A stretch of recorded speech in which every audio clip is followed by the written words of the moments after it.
This is the Henry T. Show. And today, Henry T. is fired up because I have one of the big stars in New Mexico on my show. Then I observe this guy.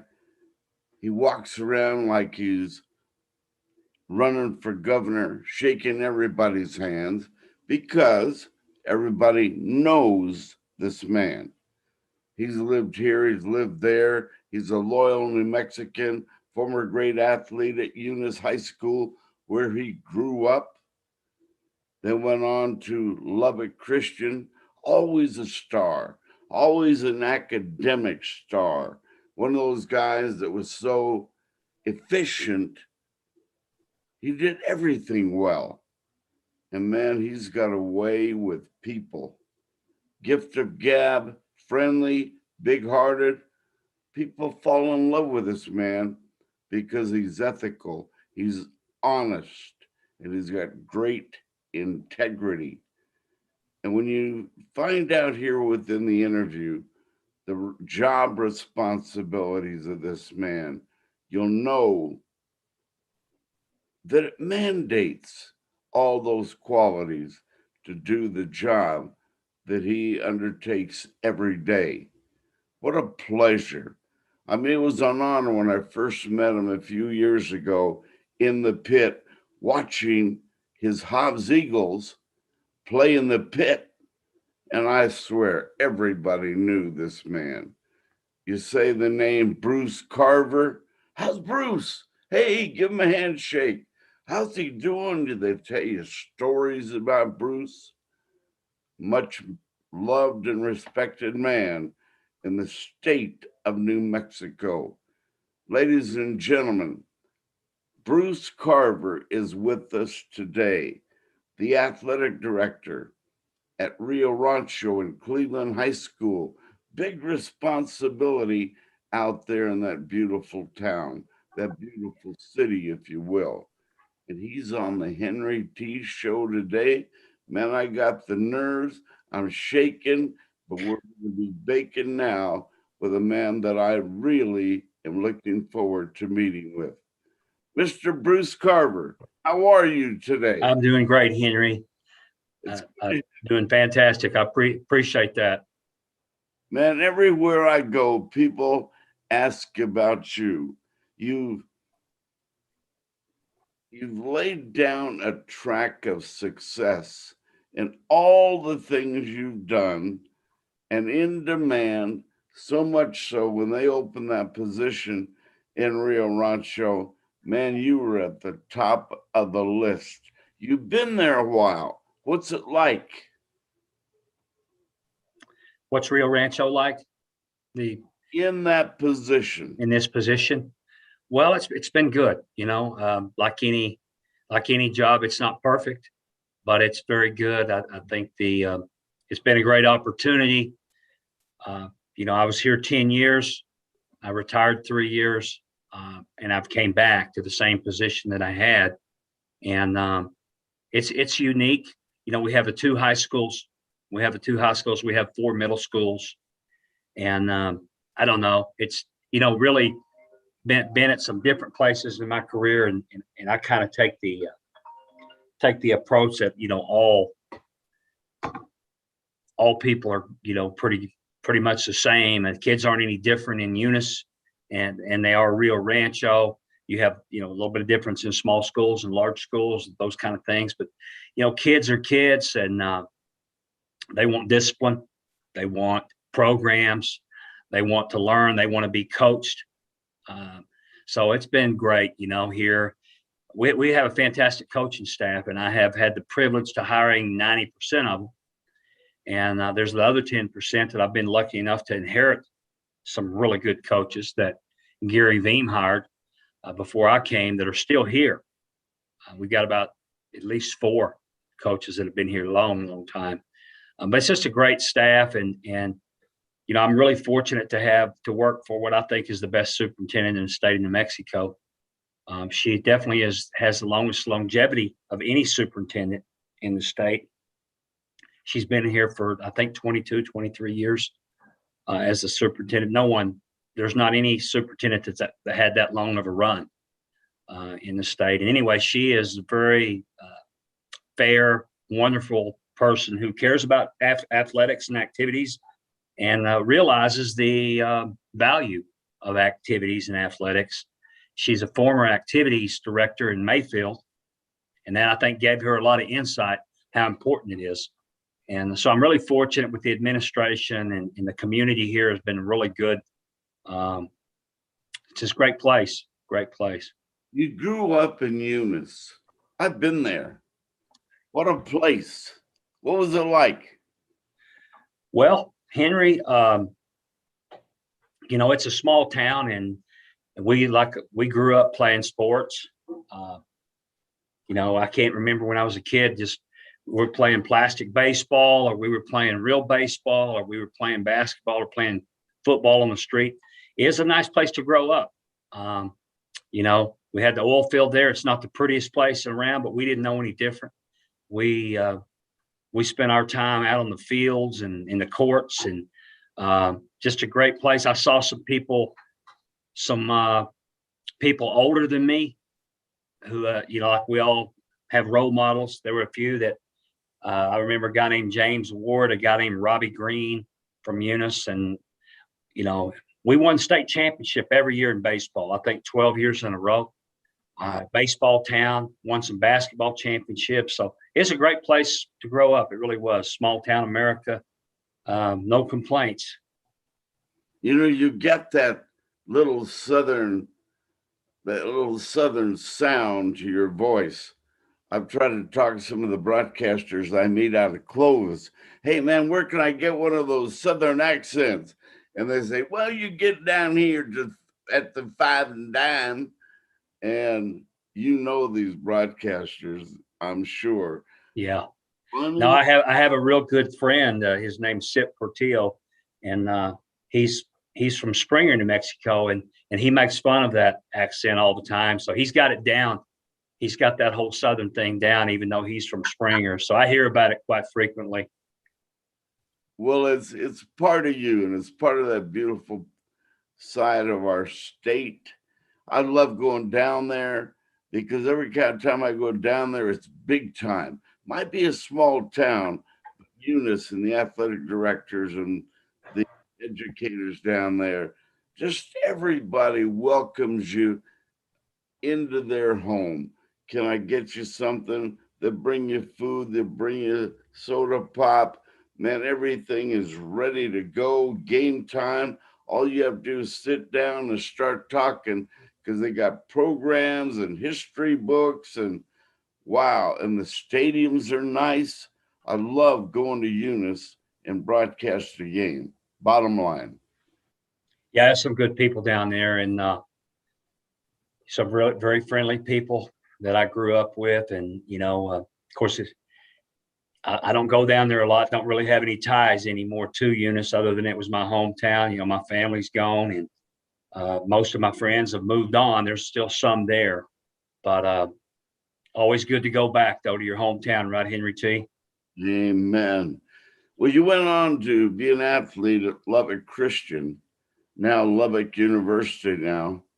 And I love that town too, Lubbock. But you got a history. When was it set in your mind that you wanted to be an educator, that you wanted to be an athletic director, of which you performed very well at Hobbs High School? How did all that happen? Well, I wanted to coach from the time I was in 8th grade. I knew I wanted to be a coach. And I think it's like a lot of kids, they see their coaches, and their coaches made a difference in their life. And I just kind of knew that's what I wanted to do. In 8th grade, I was going to coach, and I followed through with that and was able to coach for 13 years. And I was a head coach and coached up almost 400 basketball games. Wow. So I coached basketball, and I think I hit the point. A lot of my friends were getting out of coaching. They were either selling insurance, or they were going into school administration, but not many lifers stayed in it. And I was surprised, because I really thought I was a lifer. I didn't think I'd ever get out of coaching, but I got my master's degree, and all of a sudden I had some options. And all of a sudden that job at Hobbs came open. I was in Amarillo, Texas, coaching. And I had a very good coaching friend tell me, hey, why don't you ought to throw your name in the hat? And something clicked. And I just decided to, out of the blue, throw my name in the hat. So I got interviewed and got the job at Hobbs. And I was 37 years old. So I was pretty young to go in there at that time, into an administration. But I think it was a good transition. I didn't miss coaching that much because you're so busy as an athletic director. Plus, you're still involved in athletics. I think it would have been hard to get out of coaching had it not been for being the athletic director. And I did miss some of it. Some of it you don't miss, but that's kind of how it all happened. And next thing I know, I'm in there in Hobbs America, Henry T, as they say. I'm in there in Hobbs America, and trying to prove myself as the young athletic director. And it wasn't not always easy, especially I wasn't from Hobbs, and like I was from Eunice, which is kind of the same thing. But you know how I don't know what the right word is, how territorial a lot of folks can be. Well, he's not from Hobbs, so there was definitely got to prove yourself. And over a period of time, I think I did. Everything didn't go perfect, but I learned a lot, and it was a good place to be. Wow.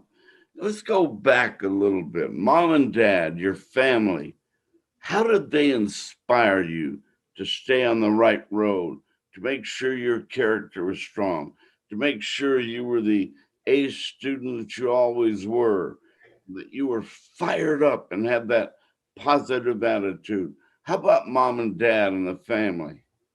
Well, I have to be very honest with you. I wasn't an A student, Henry, but I did get by. I became better over time. I certainly wasn't an A student, but my father worked in a gasoline plant. He was a blue collar guy. In fact, he was the president of his local union for years, and he was there 27 years. So I saw him get up every day and not miss work. That had a lot of influence on me. He was a strong guy. He was a real strong guy. And I think that, I'm always thankful that I had a strong father, with some backbone. And then my mom, she worked at a place called Gibson's. I don't know if you remember Gibson's department store.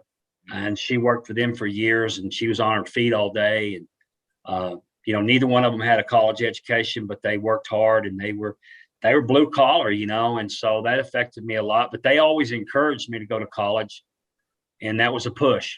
And my sister is a judge out in California, and she'd been a lawyer for 35 years. And so we both, from small town roots, we did very well. And they had a lot to do it with their influence. They always encouraged us and pushed us. And we're lucky. We're so lucky in that regard. Life's principles are usually set in stone within a family like yours. You learn how to be respectful, yes, sir, no, sir. And you know how to stay on that straight and narrow road. And I guess in Eunice, a small town, I mean, everybody knows what you're doing. You have no choice but to be a good person, or mom and dad's going to find out about it pretty soon. But the real advantages of growing up in that I want to be a good person, that sort of personal philosophy you carry within yourself, conscientious of being as good at what you do and your character at all times. What does a small town do for Bruce Carver? Well, I don't know, Henry. Just a lot of good people I grew up around, and you're influenced. You're influenced by them, whether it's your coaches, your teachers. I think, like everybody, certain people stand out.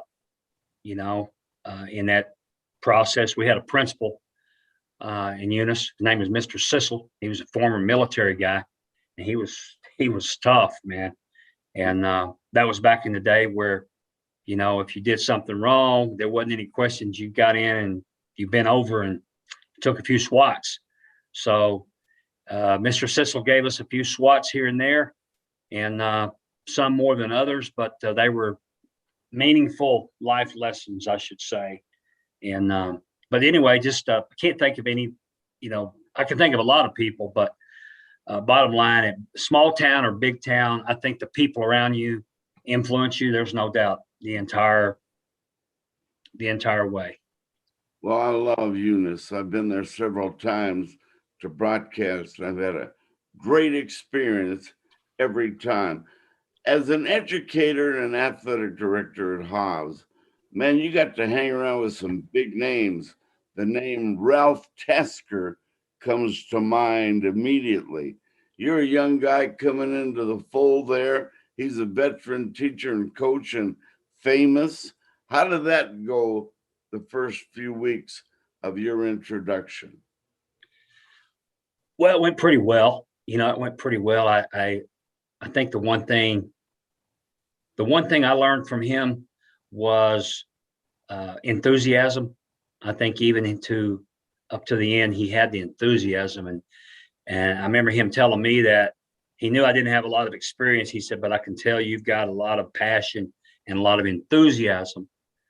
You can read that. So he was big on that, and even with his players, you have to have a desire and desire and enthusiasm to do anything. So I did learn that from him, and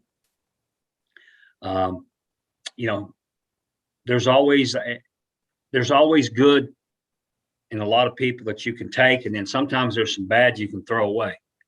But you try to take the good from everybody that you can learn from, and that's what I tried to do there. Amen. What'd you think of that basketball program, the way he ran it, and gosh, his legacy is large because of the way he did what he did. But Well, legendary Hobbs Eagles. Wow. yeah, Your thought? I think he was ahead of his time. He was ahead of his time with that basketball program, and one thing he asked for when he took the job there, I believe in 1950, he came from Lovington, of course. He wanted the keys to the gym because they didn't give him the keys to the gym in Lovington, from what I understand, where he could have that gym open when he wanted it opened.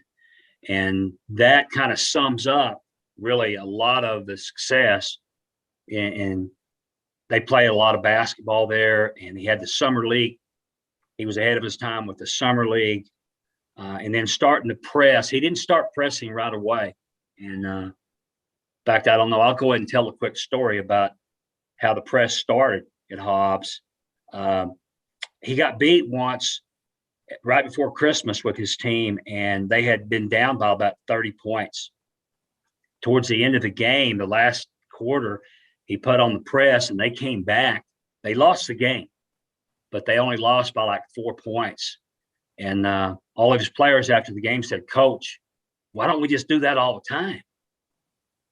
And he said, "Boys, you have to be in tremendous shape to press like that. You can't play like that all the time. You have to be in tremendous shape." And they said, "We'll do it, Coach." And so he met them all through Christmas holidays, and they ran up the bleachers at Hobbs High School in oil field boots, believe it or not. Wow. And that got him in shape. And they came back and they started pressing. They never quit pressing from up until the time he quit. That's how the story went. But they won the state championship that year. And he started the press at Christmas, and players talked him into it. So that's interesting how it all went down. But anyway, just some unique things. And I think he was ahead of his time. And he had some great athletes. Let's not deny that. And they had fun. They had fun. But he developed those athletes, right? Well, yeah, no question. I think the time they spent in the gym had a lot to do with it, and the community got behind them.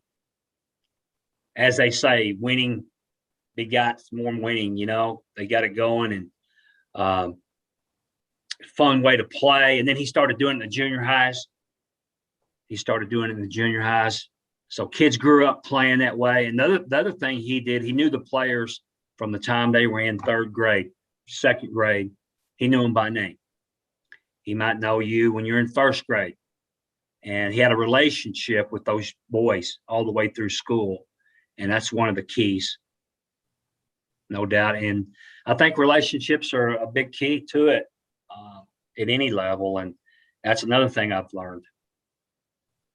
But every time the Hobbs Eagles, you would bring them in the big bus and you guys would get off the bus. Everybody knew, because here comes the Eagle bus. Wow, the Hobbs Eagles are in town. And I imagine that was even the same story when you went into any town in New Mexico. Everybody looked forward to that game because the famous, capital F, famous Hobbs Eagles were in town. Was it always that kind of reception? Well, not always, but it definitely was a privilege to be part of that for over 13 years, and I enjoyed that. I especially enjoyed the basketball, and I enjoy the basketball here at Rio Rancho. Don't get me wrong. We've won 2 state championships here now in boys basketball, one in Cleveland, one at Rio Rancho, and I enjoyed those just as much. But it is, the atmosphere is so much different down there that nobody can match that, as far as the benches being on the end of the floor, the crowd, the mystique, as you'd say, the banners hanging from the rafters, all that. So it was definitely an honor to be a part of that. Coach, as you come here into the northern part of the state, you take on this big responsibility. You've already mentioned 2 state championships, but wow, I look at that part of our state, Rio Rancho, and I see Cleveland High School, great big school. They took no shortcuts in building that school. Much the same is true at Rio Rancho. But man, those are nice quarters to play in and to be educated in, and because it's a brand new community, let's face it. But man, I'll tell you, it's intriguing for a student to go to school up there. I bet they're fired up to go into those premises, if you will. Yeah, no, our facilities are something we're very proud of. I think there is a misconception that Rio Rancho is a rich school district, and there's a misconception out there. We're really not a rich school district. It's just that the community has done a fantastic job of passing school bonds. They passed every school bond that's ever been put in front of them, and they passed them overwhelmingly, not by a little bit, just overwhelmingly. So that's how those facilities were built, was through the community and school bonds. And as far as the rest of it, we're towards the bottom in the money we get per student. We're towards the bottom in the state in the money we get per student at Rio Rancho. We do a good job with what we get, and we have good support, and the budget's adequate. Our budget's nothing like a Hobbs, Artesia, Carlsbad, some of those folks. We don't have that kind of budget that they have. But at the same time, we're very proud of our facilities. And I think sometimes the facilities recruit families. Families want to go play. They want their son to play football at Cleveland High School because, number one, they have facility, and number two, they have a good coach. And that's just part of it. So we've been fortunate to have some people come into the community because of those things. I'm thinking recently, a good friend of mine, great friend of yours, Ron Murphy, retires from his academic responsibilities. He's there as the head baseball coach. I've watched his teams develop. I've watched the way he and his players created and built and developed the facility there that, in my opinion, man, it's second to none in the state of New Mexico, including Ricketts Park and Farmington. That's a beautiful baseball stadium. That football stadium there is awesome. And I love going into that gym. We talked about facilities, but we talk about the people like Ron Murphy. Man, describe the character, the man, Ron Murphy. Well, Ron's a fiery coach, and he's a motivator. He's one of the best motivators I've seen. Um, you know, he does a lot of backslapping. Good job. Now he'll also let them know when they're not doing well. But he's just real enthusiastic. Again, we come back to the word enthusiasm. But he's got a passion for baseball, and he just does a fantastic job. I think those kids would run through a wall for him, and when they run onto the field, they have their chest out and they're very proud to have Rio Rancho across that chest, and they'll do anything to try to win, anything within ethics, of course. But anyway, he's done a fantastic job. He took a tough loss here the other night. He took it like a champ.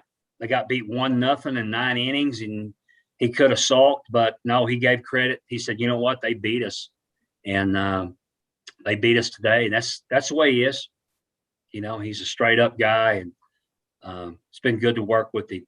I've been fortunate to be around the winningest baseball coach and the winningest basketball coach at Hobbs, of course, in the state. So I've just been real lucky to be in the right place at the right time to be around those kind of guys. Yeah. Amen. You retired a few years ago.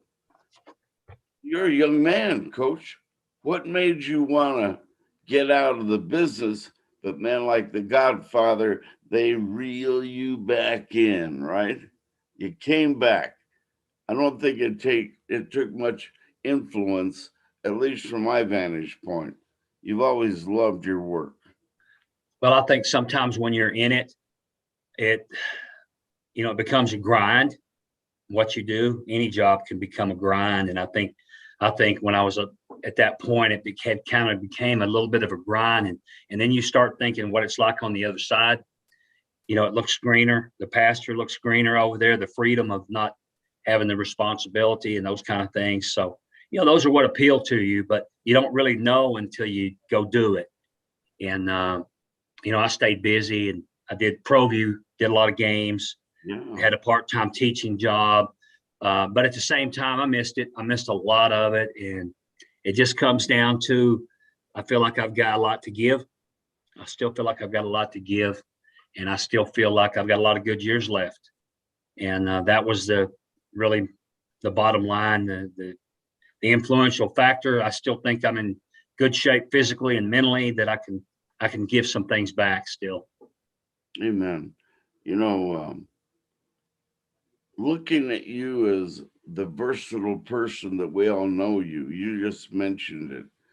Broadcasting. Did you ever think that they would say, Coach Carver, we want you to broadcast? And man, you took it like a champ.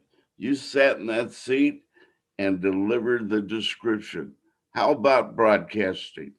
Well, I appreciate that. You know what? I never dreamed of something like that. And I think it kind of came pretty natural because I've been around the game and watched hundreds and hundreds of football games and basketball games and been a part of it. So I had the player perspective, the coach perspective, the athletic director perspective. So it came pretty natural. I'm not saying I was great at it, but I just kind of went with, as they say, coach your personality. Well, I tried to broadcast my personality. I just did. I just got on there and talked to what I saw and tried to be positive, kind of like you, Henry. I know you're a legend in the broadcasting, and you try to be yourself. You don't try to be somebody else, And at times I might come at it with a little bit of constructive criticism, but it was constructive if I did. And it's high school sports at the end of the day. It's not pros, right? So it's a different level of I think what you have to, the scrutiny that you provide, What does it do? Long run, the big picture. once a youngster becomes an athlete, man, he's required to make the grade or he can't play in the games. And he's got to have this character. He's got to sign a contract that he's going to be a good young man for the coach and the team. Maybe it's written or maybe it's unwritten.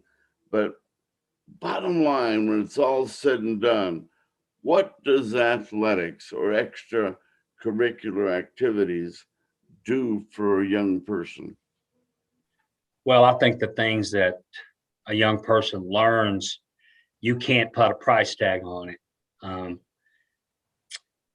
you can learn certain things in a classroom, but there's things you learn on the athletic fields that you won't learn in the classroom. And that's why we need activities and we need athletics.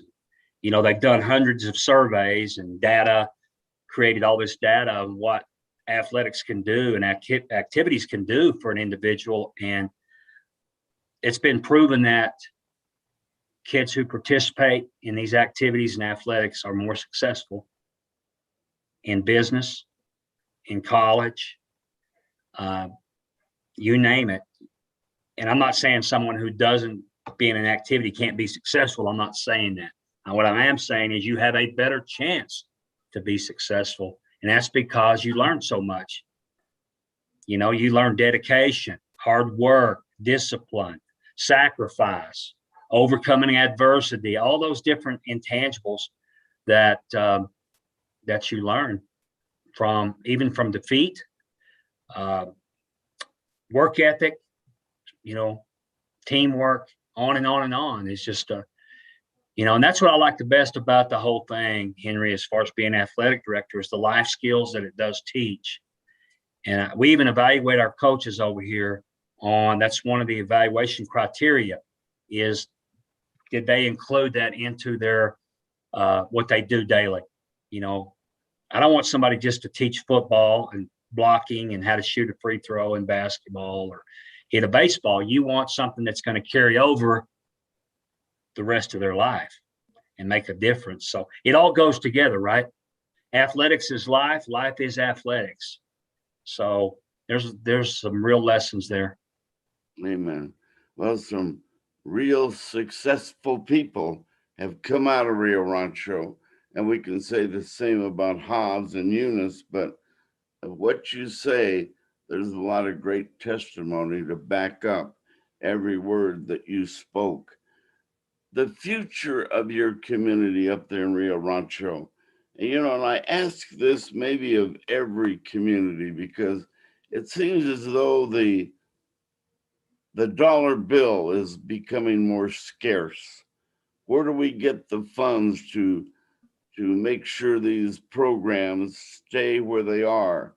We look at APS and the money's not there like it used to be. And maybe it's not, but you tell us, is creating the funding to support these programs, is it coming back strong? Is it moving away slowly? Well, that's a worrisome point that you bring up, and I can't deny that that it's a real concern. Uh, having the money to do what we need, each school, in fact, and it's different in every community, but having the money to do what we want to do. I know for us here, our community does a pretty good job, but you're not going to go out and get $5,000 and $10,000 sponsorships here. It's hard to come by. You might get someone to buy a banner for $250. That's kind of what you're into. So we count on the money we get from the state, and unfortunately, there are some that see athletics as fluff, and you and I know it's not. We just talked about some of the values in it, and we're not trying to get money that is excessive, that we don't need. We're talking about real needs, like helmets are expensive. Football helmets are expensive, and baseball equipment is expensive, and keeping up facilities is expensive. So there's a lot to be said for what you're talking about. Amen. How about just the future of your you're back and you're a positive thinker. Anything new growing on the horizon that we can see coming that we look forward to seeing in Rio Rancho in your department or maybe the big picture? Well, there's always talk of that third high school, Henry T. here, and I'll have to say that I'd like to see that in my lifetime. I probably would. I would be in favor of seeing it down the road. I don't know how quick it'll happen.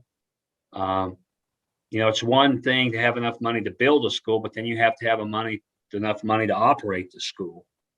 But the good news about when you add high schools, more kids get to participate. When they went to 2 high schools here, more kids that might have been cut off a basketball team were making a basketball team or a football team. So you want those student athletes to have those opportunities. But the third high school is something I'd love to see down the road and be part of that in some capacity. It is fun to hire new coaching staff and be part of building something from scratch. That's a pretty neat deal. So that's one thing I think about. Other than that, it's going to be interesting to see how this girls wrestling works out. Our numbers are not real good, but we had a COVID year. And then there's the COVID thing. We had a rough year with COVID. We just scrunched in 9 months of sports in 4 months. We squeezed it all in there. Wow. It's been difficult. It's been hot. It'd be nice to get to a normal year, and hopefully we can avoid all the COVID processes, procedures that we had. Let's hope for safety and health for everybody, but I'm really hoping we can just have a back to normal year. That would be fantastic. Yeah, I was going to ask you about what influence that had on just the regularity of what you guys do. How did COVID literally affect your community education in Rio Rancho? Well, it's been pretty rough. We lost 900 students over here, and some of them went to private schools because private schools didn't close down. Some moved. Some, they don't know what happened to them. Many of them did the virtual thing like everybody, and they were there. But it's been difficult to lose those. We're hoping we get those 900 students back next year because we need them to get back and get their education. But we also need the money that each one of them we get for each student to help us fund what all we do. But it's been tough in a lot of ways. But I think Rio Rancho did a great job of getting back. Now, when you went back to school, only about half the kids came back. And that's pretty much standard everywhere, though. And I think some things have changed forever. I think there'll be more virtual options. And I don't think that's all bad. But we do need to get back with more face-to-face communication, school. Kids need to be back in school. Teachers need to be back in school.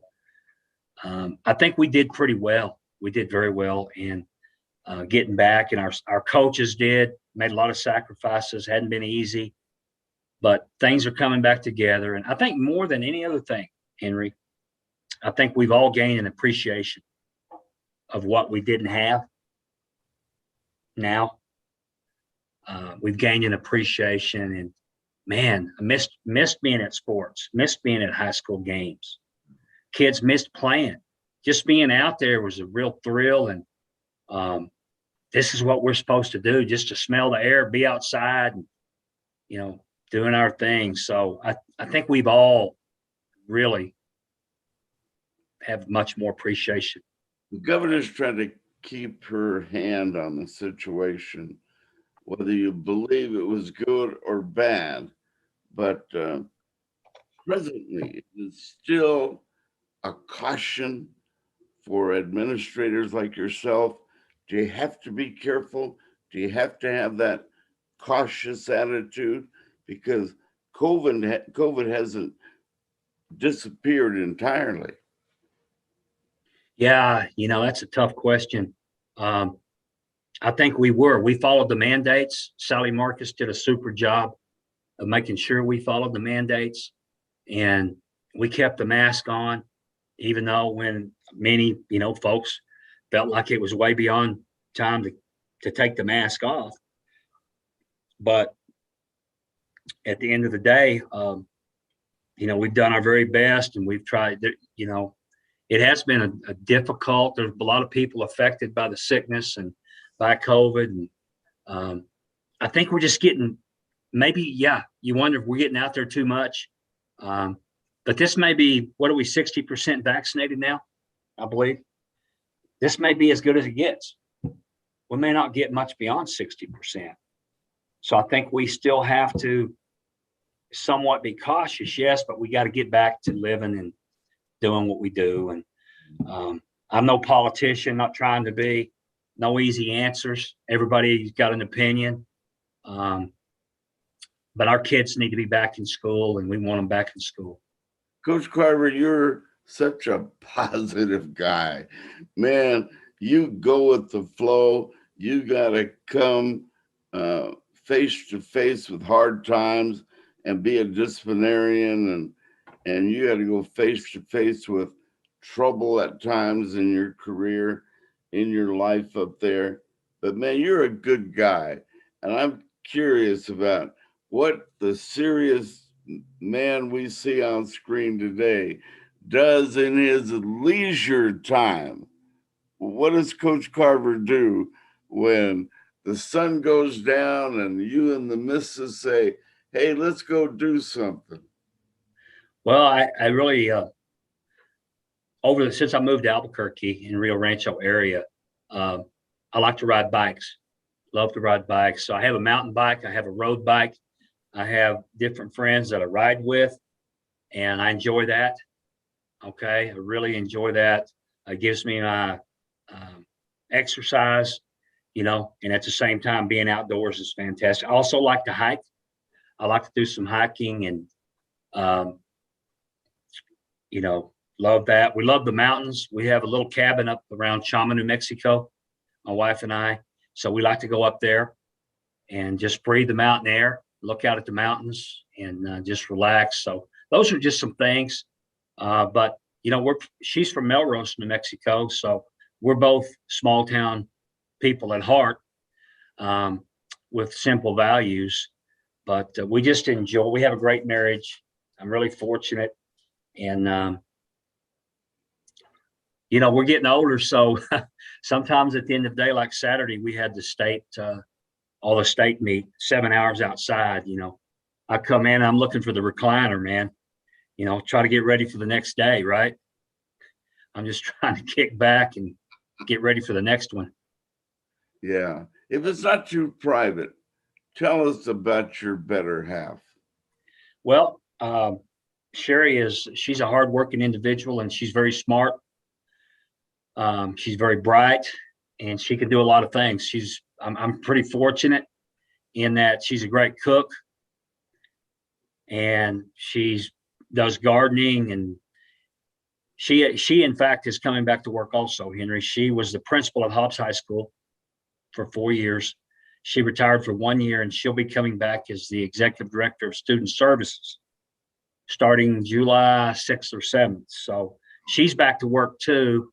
But she's a great administrator. I'm really lucky. We bounce things off each other. And but she does a super job working with parents. She's a great listener, very poised. She's really poised and really smart. And I think great communication skills. I'm biased. I hope she's listening, because Sherry, you just heard it all. I just put some real positive words in for you there. Yeah, there'll be a great big special dinner for you tonight if you say the right things. How about Coach Carver as a dad? Well, you know what? I've always said that, by the way, I just got through saying principal of Hobbs High School. I've said Hobbs on here several times. She was the principal of Rio Rancho High School. Yeah. I'm sorry. not Hobbs High School. She was actually assistant principal. Let me correct that.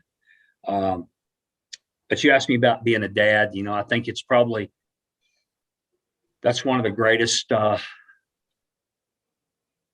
accomplishments that anybody can have. I mean, it's one thing to be to be the father of a child, but to be the dad and really be the dad and be there and try to teach your kids some things, and then seeing them develop and do well is really satisfying. So it's one of the greatest accomplishments I've ever had, and I take a lot of pride in both my son and my daughter. Amen. Do you have them out there biking with you? You know what? They both bike. They do. They certainly do. Road bike, mountain bike. We like to do those things when we go to the mountains. We like to do them here in Albuquerque, and that's been a really good addition, because it's not only exercise, but it's social. Let's go bike for a couple hours, and it's a social thing too. So it's good in many ways. Amen. I'm going to hit on that.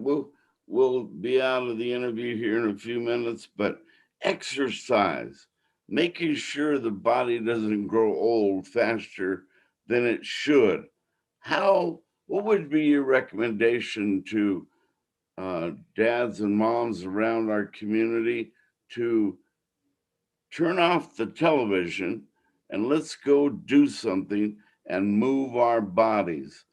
Hit them right where it counts, right in their conscience, and make them move and make them feel better today. Well, that's a great point, Henry T.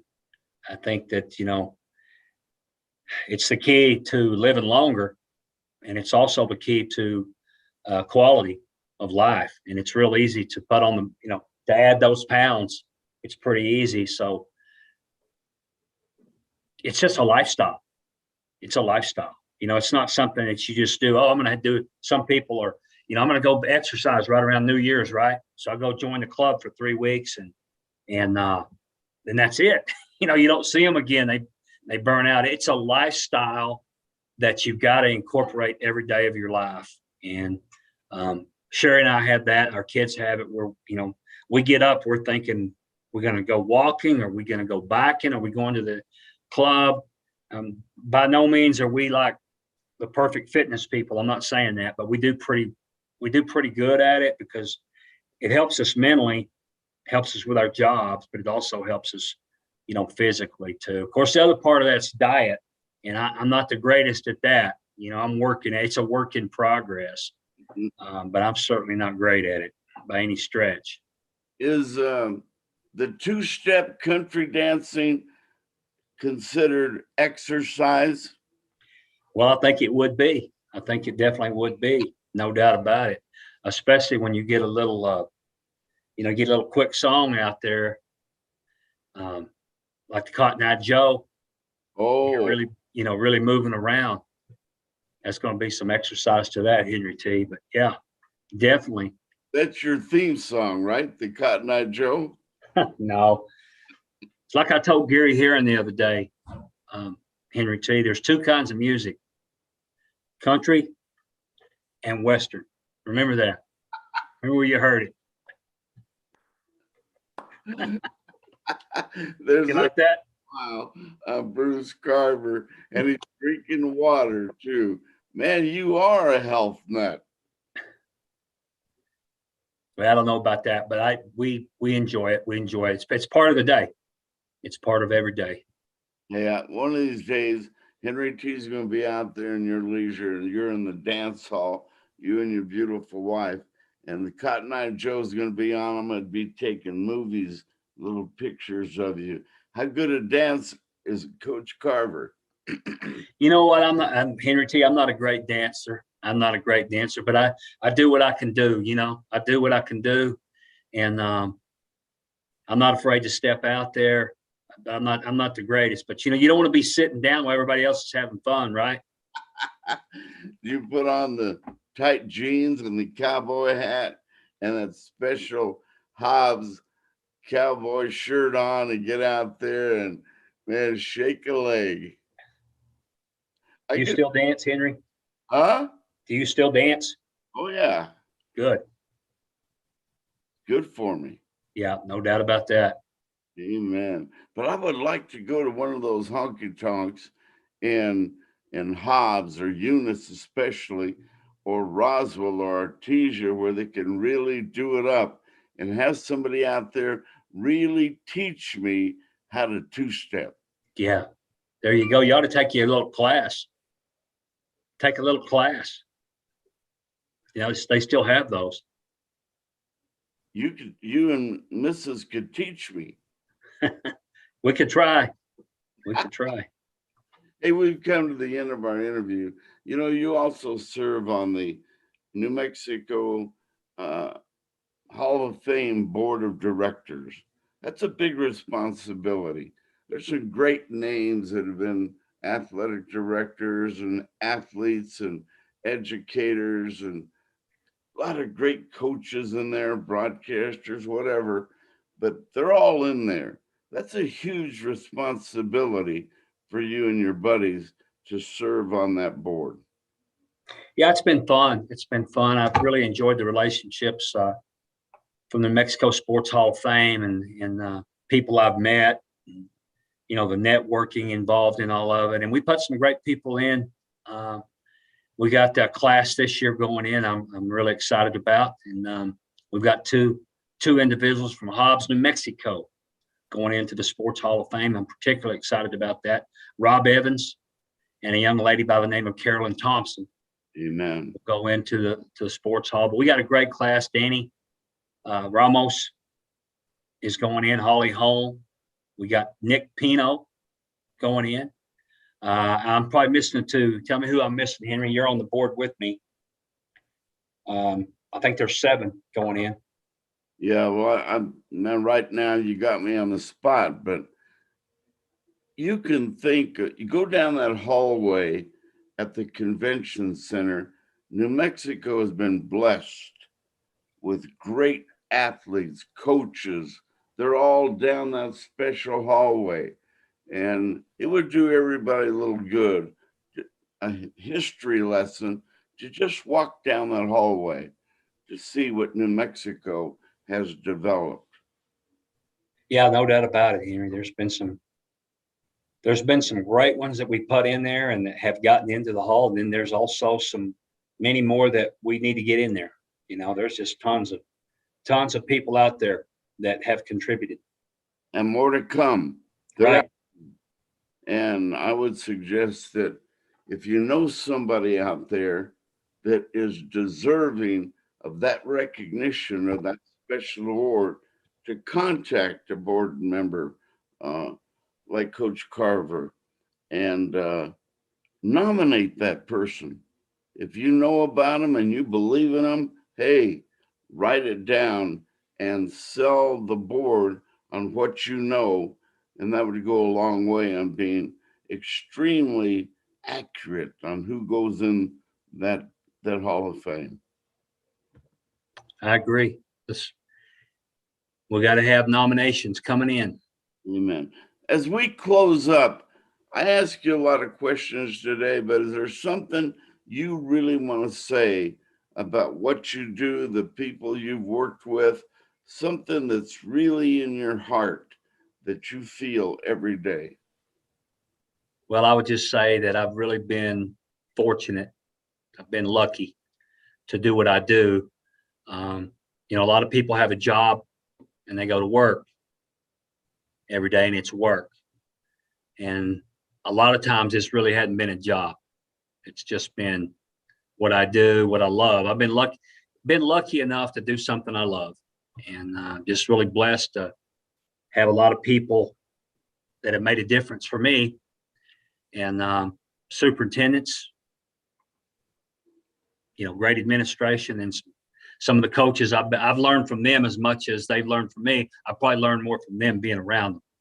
So it's been a process, and hopefully it doesn't end soon.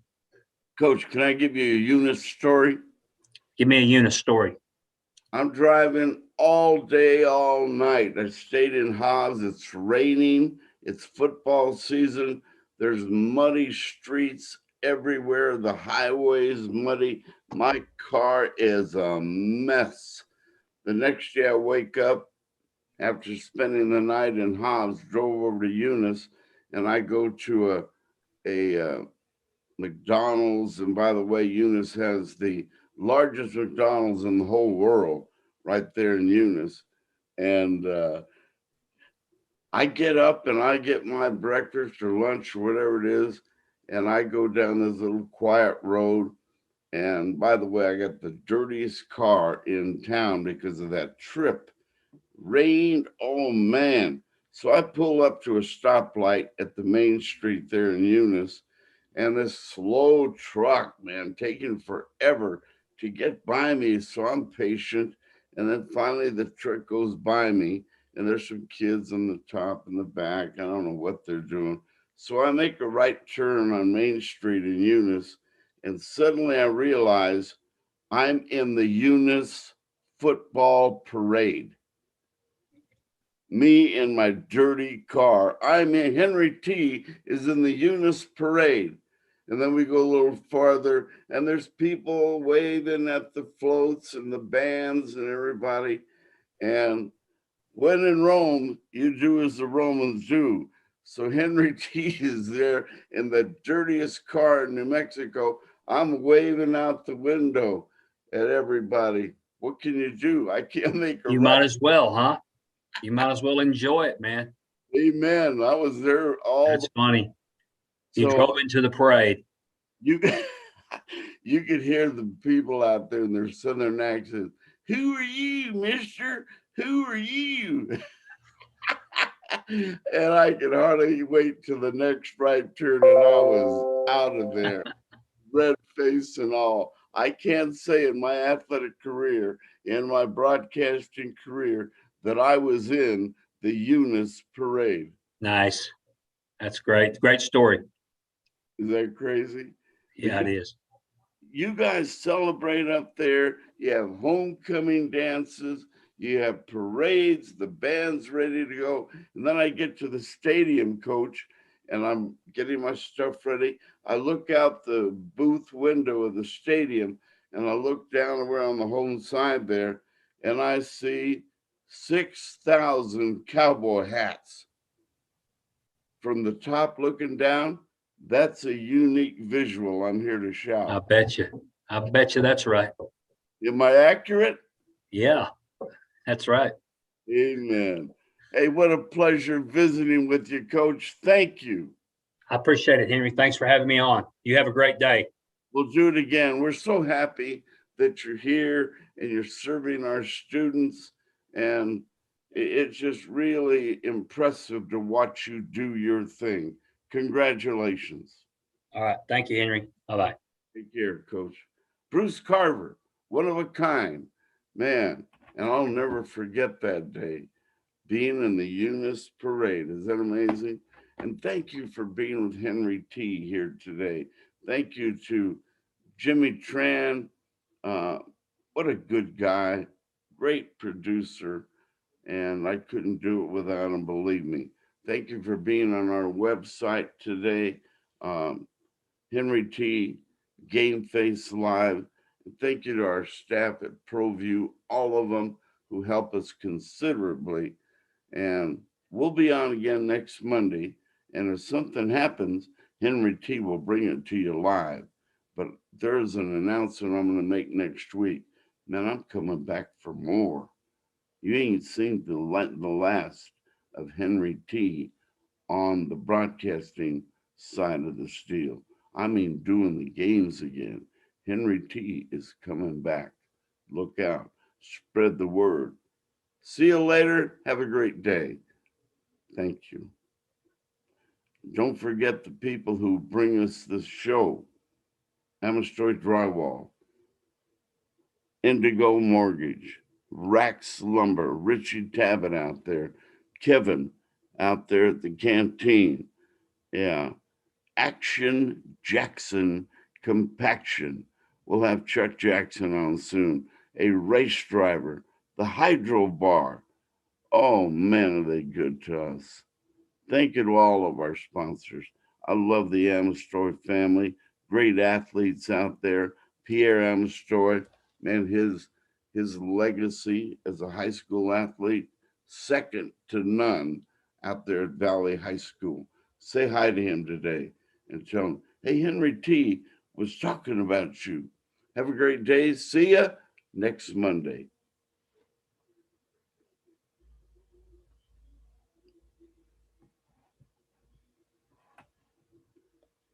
Alden, take care, bro. Okay, man.